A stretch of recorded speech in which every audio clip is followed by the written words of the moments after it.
जय माता दी की। दोस्तों, जय भैरवनाथ की, जय माँ जोगणिया की। माँ जोगणिया की कृपा से आज हम जो खेत था वो तैयार कर रहे हैं। उसमें कौन सी फसल लगाएं जो अच्छा उत्पादन आए, आप हमें बताएं। जो मार्च, अप्रैल और मई, 15 मई से पहले फसल आ जाए। बहुत सारे मित्र बता रहे हैं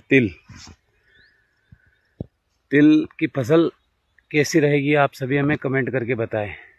या और कोई दूसरी फसल भी हो जो तारबंदी नहीं है, गांव के पास में खेत है, नुकसान भी काफ़ी होगा, इसलिए ऐसी फसल बताएं आप कमेंट के माध्यम से जो हम लगाएं।